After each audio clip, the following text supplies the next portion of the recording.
Em um semestre marcado por incertezas globais, quais estratégias conseguiram se destacar? E o mais importante, o que esperar daqui para frente? Bem-vindos ao Mind Asset, podcast da Itaú Asset. Eu sou a Malu Moradi, do time de comunicação.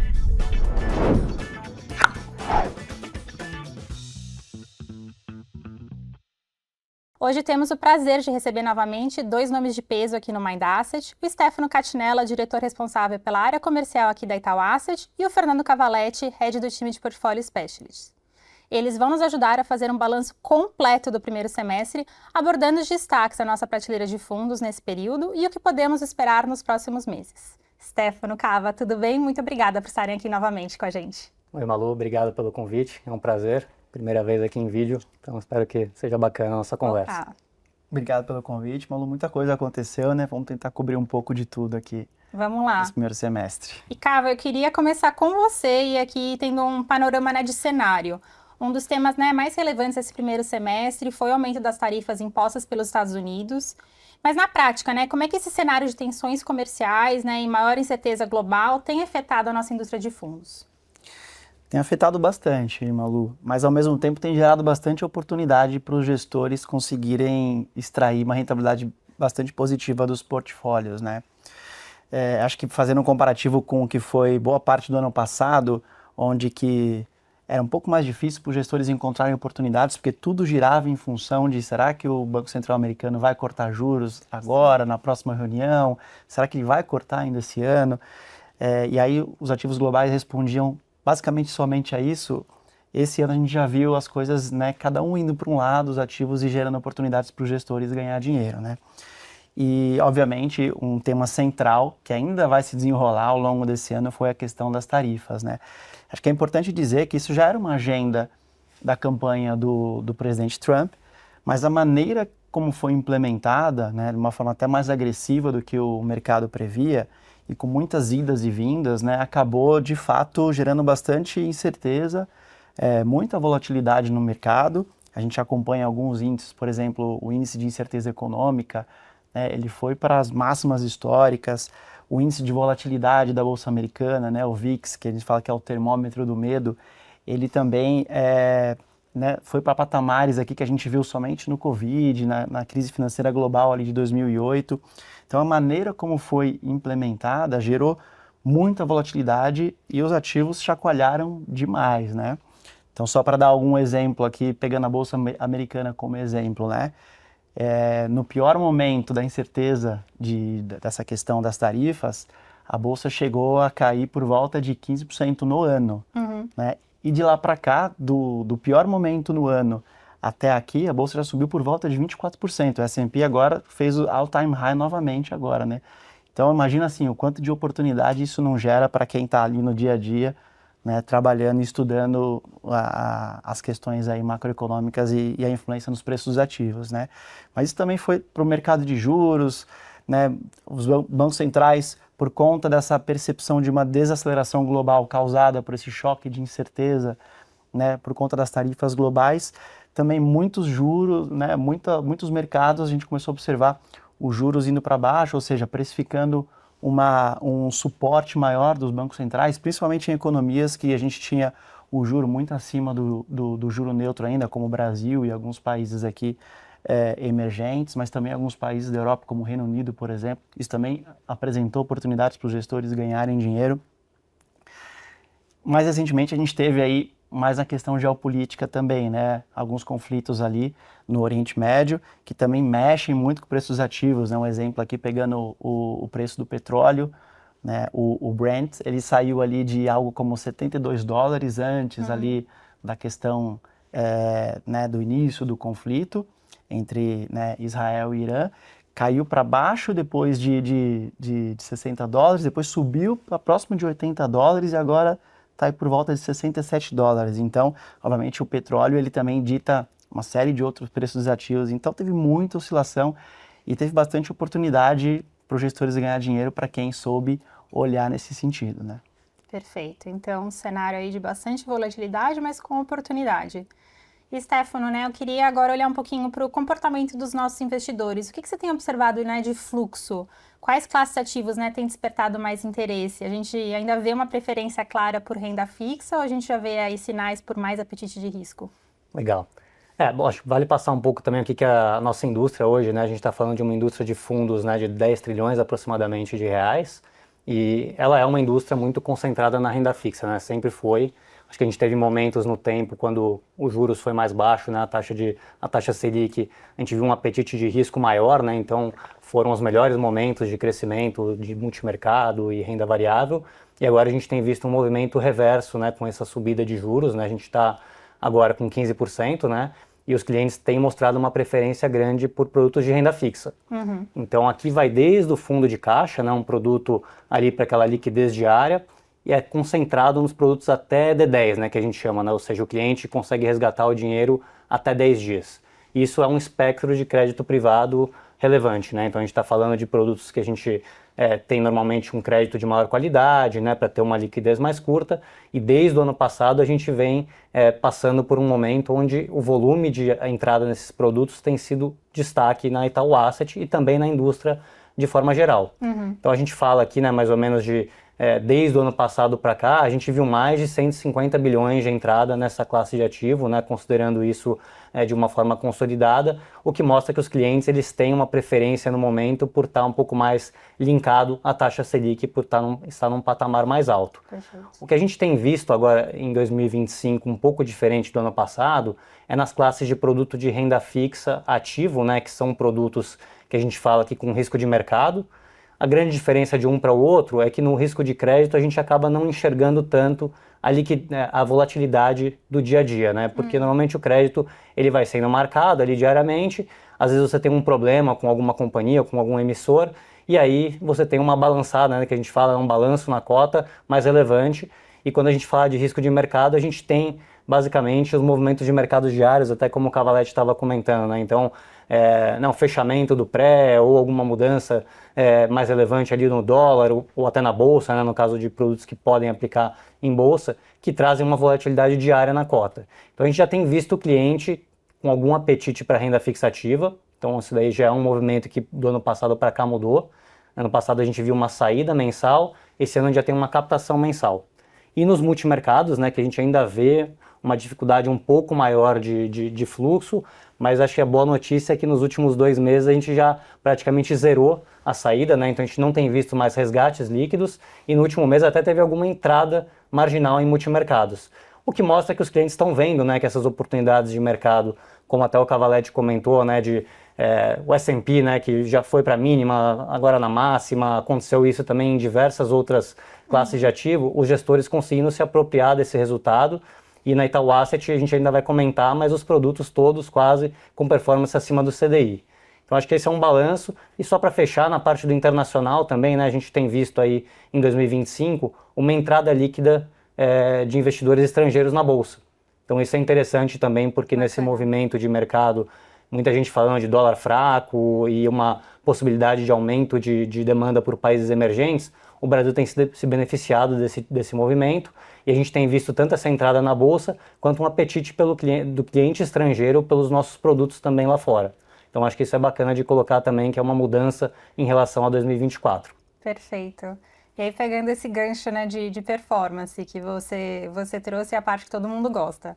A gente, né, viu uma retomada interessante na indústria de fundos multimercados, né, desse finalzinho do ano passado e tem se intensificado agora em 2025.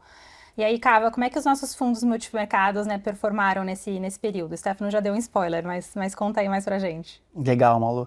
Bom, de fato foi um período difícil, né, vindo aí de alguns anos um pouco mais difícil para a indústria de multimercados.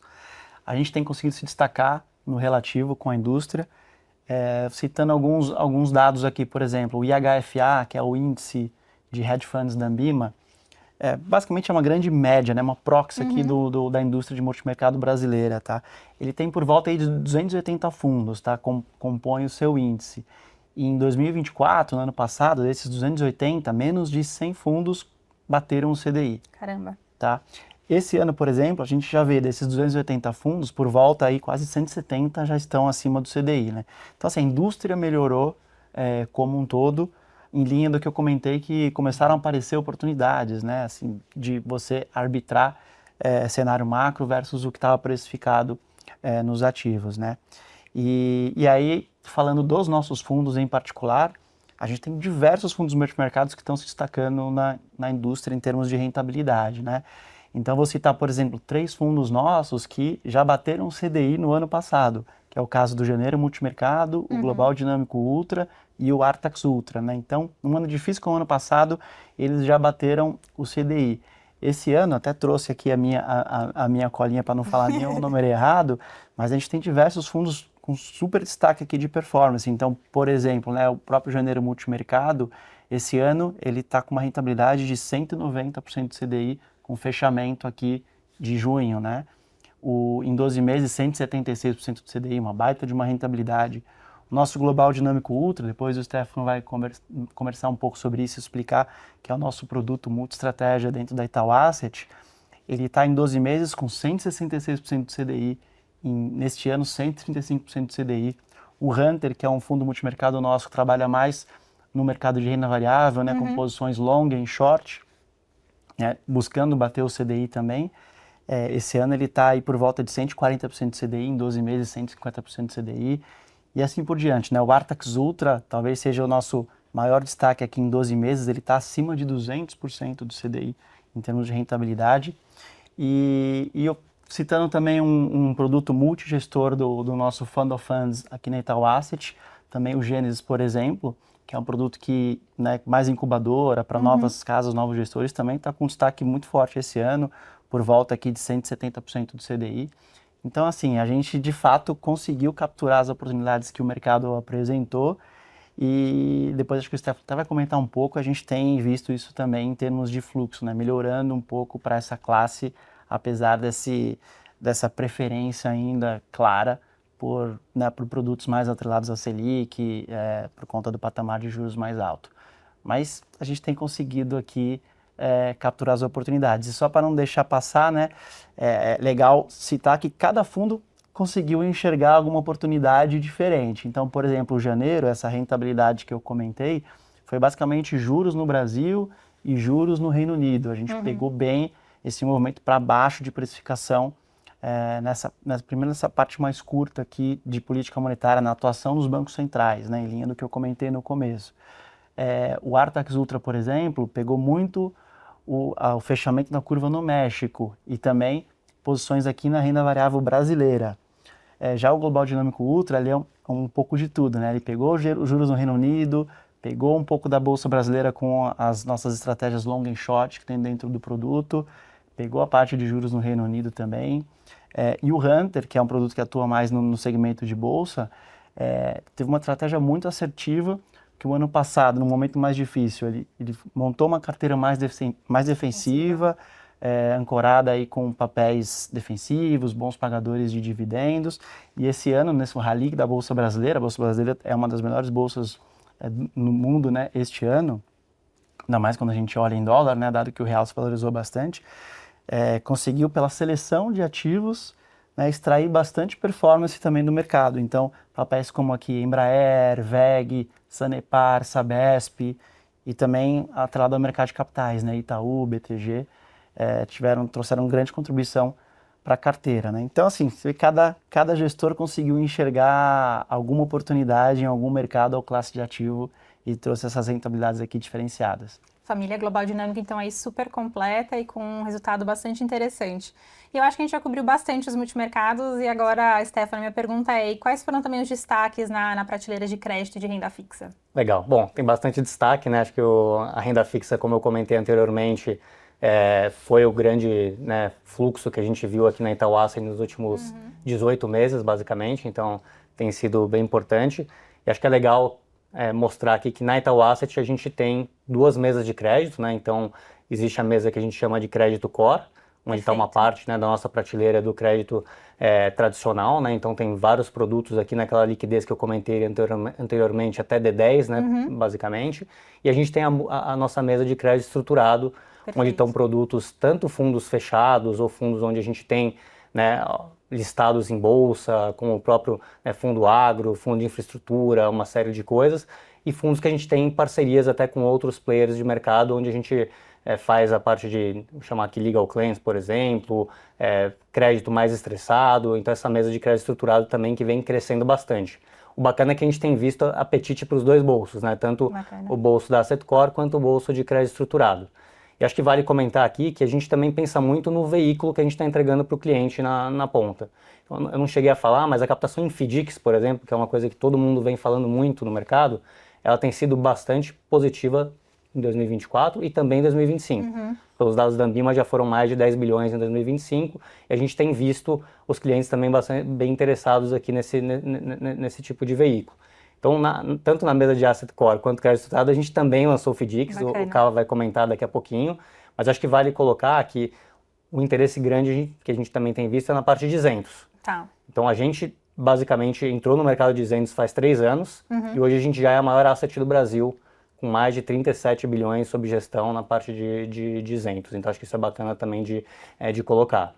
E a gente tem algumas famílias de produtos, né, que já tem um tamanho relevante, e a gente lançou até recentemente alguns produtos novos até para conseguir ter uma capacidade de gerir mais volume para os nossos clientes.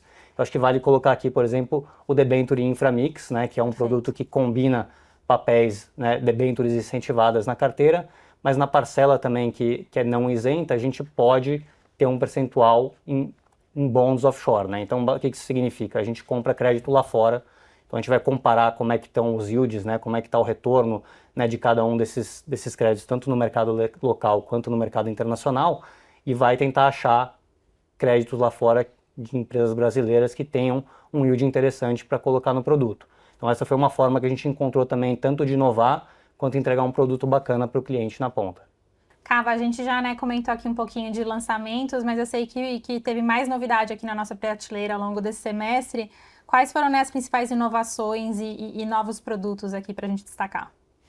Legal, Malu. Acho que vale a pena citar que ali dentro da Itaú Asset a gente tem uma área, né, do qual eu participo, o Stefano também, que pensa a estratégia de produto que a gente vai ter na nossa oferta, justamente associando, né, momento de mercado com demanda dos clientes para criar produtos interessantes que possam trazer, né, bastante captação e que façam sentido ali no portfólio dos clientes, dado o cenário atual, né?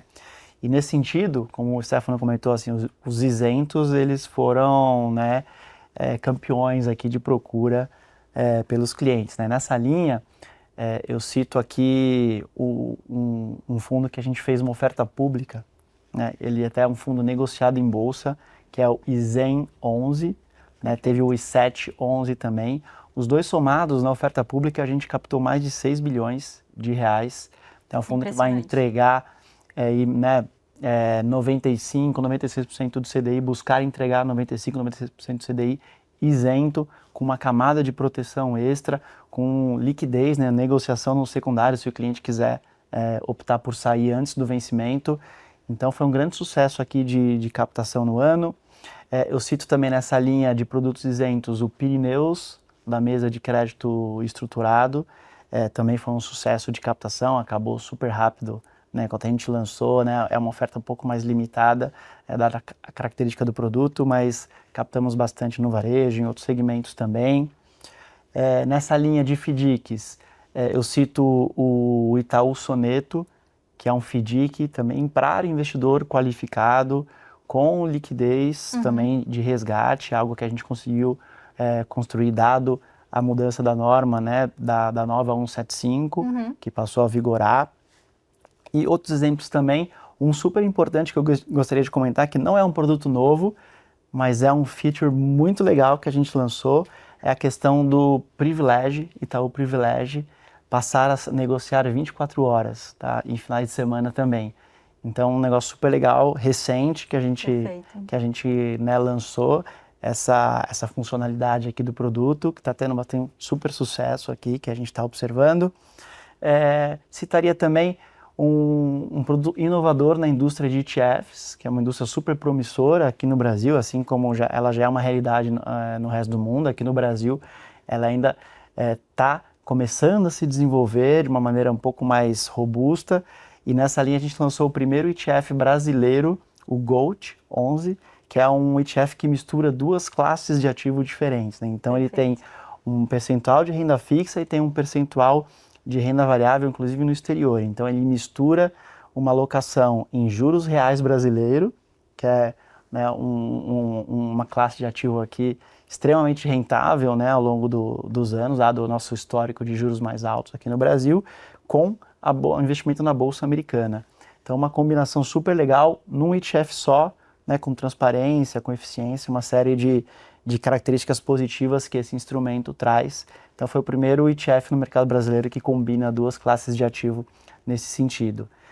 E por fim, alguns produtos que a gente chama mais de oportunidade, né, que a gente também nessa linha de isentos nós lançamos alguns produtos com vencimento pré-determinado, né, que são fundos fechados, que a gente chama onde entra a captação de dinheiro do cliente, mas eles têm uma data fixa para se encerrar, que são fundos que se aproveitaram dessas taxas de juros pré-fixadas ou de juros reais mais altas nesse momento que a gente está passando e combinam esse chassi de isenção de imposto de renda. Então, um produto também que teve bastante sucesso, captação acabando super rápido, né, capacities mais limitados para esse tipo de produto, que foram bastante sucesso ao longo desse semestre também. Então, foi um pouco de tudo aí que a gente conseguiu lançar e ainda bem tudo com bastante sucesso. Pessoal, eu sei que a gente está mencionando muitos produtos aqui, mas a gente vai deixar aqui na descrição do episódio o link para cada um deles, então fiquem tranquilos, vocês vão conseguir ter mais acesso a cada um deles aqui no nosso site. Mas já que se encaminhando aqui para o final do nosso episódio, eu não podia, né, não perguntar aqui o que está no pipe para os próximos meses, Stefano. Pode dar algum spoiler aqui para gente? Vamos lá. Acho que só para complementar rapidamente o Cava, também nessa parte dos ETFs, acho que é bacana a gente falar um pouco, porque é uma indústria lá fora que são mais de 15 trilhões de dólares. Perfeito. Então, e tem crescido muito, né? Então, hoje, quando você vê a captação lá fora da indústria, o ETF tem sido o principal produto, né? O principal veículo que tem entrado o recurso. E aqui no Brasil, a gente ainda está falando de 60 bilhões de reais, né? Em uma indústria que eu comentei, né? Perto de 10 tri. Então, ele representa um percentual pequeno da nossa indústria total, mas com potencial enorme de crescimento. Tem muito para crescer. Tem muito para crescer. Então, acho que aqui a gente... o Cava comentou de um produto, mas assim, até dentro dos spoilers, né, que a gente vai conversar, a gente fez uma parceria, né, com uma casa internacional, né, com a iFund, né, que é uma asset chinesa, e a gente comunicou lá atrás, mas a gente está cada vez mais próximo de ter o lançamento tanto do ETF chinês no mercado local, quanto até do nosso ETF no mercado chinês. Então acho que é uma coisa bem bacana, o que mostra que realmente tem um espaço enorme para se desenvolver essa parcela do ETF aqui no Brasil. Tem discussão do quanto a renda fixa representa também no mundo de ETFs versus a renda variável, que eu acho que tem um espaço também para crescer. A gente tem aproximadamente 30% do market share de ETFs, é a maior grade do mercado local e vai continuar investindo nisso. Então vocês vão ver a gente sempre buscando aqui inovar, e ETF é um ponto foco aqui pra gente. Eu acho que vale colocar também, falei bastante de crédito aqui, as nossas mesas, né? Acho que a nossa mesa Asset Core, a gente chegou agora a 500 bi basicamente de AUM, né? Então é a maior mesa de crédito do mercado brasileiro. E se juntar o crédito estruturado, que são mais 40 bilhões, a gente está falando de 540 bilhões só em crédito privado. Então a gente está colocando... Incrível. E o nosso, né, o quanto que a Itaú Asset gere de AUM total, a gente está falando de um pouco mais de 1 tri 100. Então, estamos falando aqui basicamente metade, né, com um pouquinho até, metade quase cravado aqui do AUM em crédito privado, né, que é bem bacana aqui de colocar. A gente também está sempre procurando, né, se juntar a parceiros ou, né, casas que a gente entenda que tenham alguma coisa complementar ao que a gente faz, porque o mundo de asset, com muitas indústrias, está sempre mudando. Então, assim, é uma coisa que você tem que inovar e a gente não quer acompanhar só as mudanças, a gente quer liderar essas mudanças. Então a gente também em breve deve comunicar, em linha com isso que eu estou comentando, né, uma nova parceria internacional bem bacana, acho que nas próximas semanas vocês vão saber. E a gente está sempre conversando lá fora, né, acho que a nossa ideia, muita coisa que acontece no mercado internacional acaba vindo num segundo momento aqui para o Brasil, então é bacana você fazer sempre esse depara e a gente busca isso. Então a gente está com bastante coisa aqui no pipeline, mesmo na parte de multimercados, né, que o Cava comentou um pouco aqui, tanto dos fundos da Itaú Asset, quanto os multigestores geridos pelo Fund of Funds, nossa mesa, né, parte de solutions. Então a gente tenta aqui, nas diferentes frentes que a gente atua, buscar produtos e tá sempre ali com né, com uma prateleira completa para o nosso cliente conseguir se servir da forma mais eficiente possível. Muito bacana. Muitas novidades aí para chegar para os nossos investidores. Estou bastante animada. Mas aí, Cava, alguma mensagem aqui final, alguma dica para os nossos investidores agora nesse segundo semestre? Acho que a dica é sempre não restringir a alocação a uma classe de ativo, a um portfólio. A gente sabe que hoje a renda fixa tem feito bastante sucesso, essa questão de isentos, mas eu citei aqui alguns multimercados nossos que estão, né, acima de 150% do CDI, alguns até em 2 meses acima de 200% do CDI. Então, para não estreitar, né, o olhar ali, montar uma carteira equilibrada, e em toda carteira equilibrada, acho que o multimercado ele sempre vai ter um papel muito importante, porque é uma das poucas classes de ativo que consegue extrair valor mesmo em cenários mais adversos, né, como, né, cenários de bear market, por exemplo, porque os gestores operam em outros mercados, operam vendidos em alguns ativos. Então, né, a gente olhou aqui recentemente a indústria de multimercados sendo muito questionada nesse sentido, mas agora a gente está vendo, né, esse retorno aqui das grandes rentabilidades que a gente já viu no passado. Então, né, a minha dica aqui é para não se ater só a uma classe de ativo específica, não ficar pensando qual que é o produto da vez, o que é a oportunidade da vez, e sim ter uma carteira balanceada. Obviamente que cabe sempre alguma coisa de oportunidade, alguma coisa alternativa na carteira, mas sempre trabalhar olhando para o longo prazo, sempre com uma carteira equilibrada que até hoje é a receita que a gente sabe que pode prover maior sucesso, né, para os investidores. Perfeito. Você, Stefano, alguma dica aqui? Acho que o Cava ele já foi bem completo, né, na parte de diversificação, que, enfim, reforça as palavras dele, acho que é super importante, a gente tem que olhar para o portfólio como um todo. Eu queria terminar aqui primeiro agradecendo os nossos investidores, acho que sem eles nada disso seria possível. A gente, quando pensa aqui na grade de produtos, né, dado que a Itaú Asset ela atua, né, desde o produto ETF que eu comentei, um produto passivo, até o produto ativo, nas diferentes classes de ativo, a gente está sempre buscando, né, entregar para o cliente e para os diferentes tipos de cliente uma grade completa. Então a gente vai ter aquele cliente que está buscando se autosservir, a gente vai ter aquele cliente que quer a gestão ativa, o cliente que quer a gestão passiva, que quer uma combinação das duas coisas. Então a gente se sente confortável aqui em dizer que quando a grade está completa, ela é democrática e pode atender diversos tipos de perfil de cliente, a gente se sente com a missão cumprida, pelo menos por enquanto.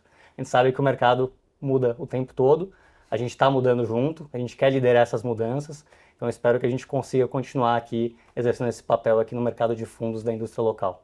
Perfeito. Eu acho que com isso a gente encerra o nosso episódio. Cava e Stefano, muito obrigada por estarem aqui com a gente. Acho que eu não consigo imaginar uma melhor maneira da gente encerrar esse primeiro semestre e, né, começar com o pé direito esse segundo semestre. Foi quase um mini perspectivas aqui com vocês dois. Muito obrigada. Obrigado, Malu. Prazer. E, pessoal, também quero agradecer aqui vocês que nos acompanharam até esse momento. Queria avisar que o Mind Asset vai entrar em um pequeno período de férias agora em julho, mas a gente volta em agosto.